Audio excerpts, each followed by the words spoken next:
Bonjour à toutes et à tous. 4 minutes pour informer vous parlera ce jour du pourquoi penser différemment ou changer d'idée envers une personne est parfois difficile. N'est-ce pas quelque chose qui nous arrive assez souvent? Mais en tant que manager, nous devons prendre conscience de ce phénomène et travailler pour inverser la tendance et améliorer les relations avec nos collaborateurs. Les neuropsychologues nous expliquent que les individus ont en moyenne 6000 pensées par jour, dont 95% sont les mêmes que celles de la veille et seulement un peu moins que celles de la semaine précédente. Apprendre à penser différemment et changer d'attitude envers certaines personnes, idées, situations ou objets n'est pas une tâche aisée, nous le savons. Il en est ainsi parce que personne ne vient au monde en sachant ce que sont et comment contrôler les émotions. Ceci peut affecter gravement les relations au travail ou autour de vous lorsque malgré ce que font les autres, le manager a du mal à se faire une autre opinion autre que celle qu'il a marquée dans un sens comme dans l'autre.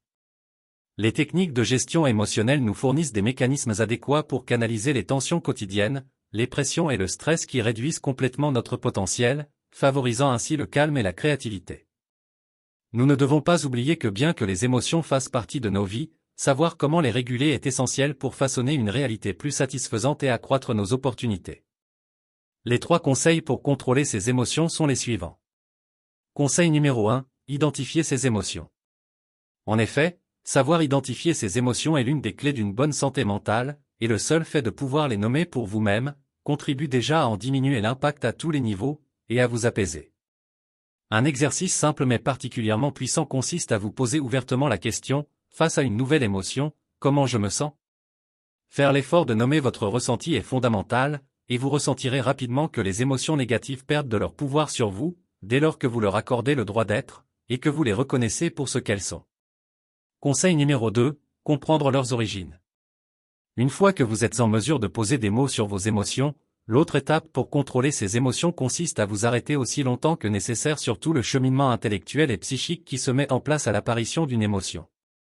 Cette étape vous permet de mieux comprendre dans quelles croyances, modes de pensée ou expériences négatives la nouvelle émotion s'enracine.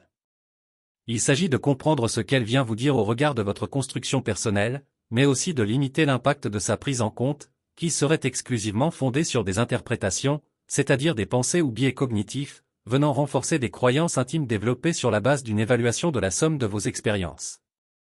Conseil numéro 3, oser exprimer ses émotions. Savoir contrôler ses émotions, ça passe enfin par l'expression de celles-ci. Il s'agit de déposer à l'extérieur de vous, le résultat du travail d'intégration émotionnelle préalablement réalisé. Dans le cas où l'expérience émotionnelle vécue ne concerne que vous, la partager avec votre entourage ne peut que participer à renforcer vos liens, tout en vous permettant de laisser partir l'émotion comme elle est arrivée. Vous conservez, par ailleurs, le fruit de ce qu'elle a pu mettre en travail chez vous. L'expression de ces émotions contribue à développer des échanges fondés sur l'intériorité et la reconnaissance intime de l'autre, et il est très important d'avoir dans son entourage, une ou plusieurs relations fondées sur ce modèle. Au-delà des plaisirs de l'interaction, ils vous aideront à entretenir un système émotionnel fonctionnel et bien régulé au quotidien. Envie d'en savoir un peu plus sur ces points, n'hésitez pas à nous écrire. À bientôt. C'était 4 minutes pour informer, une production de SB.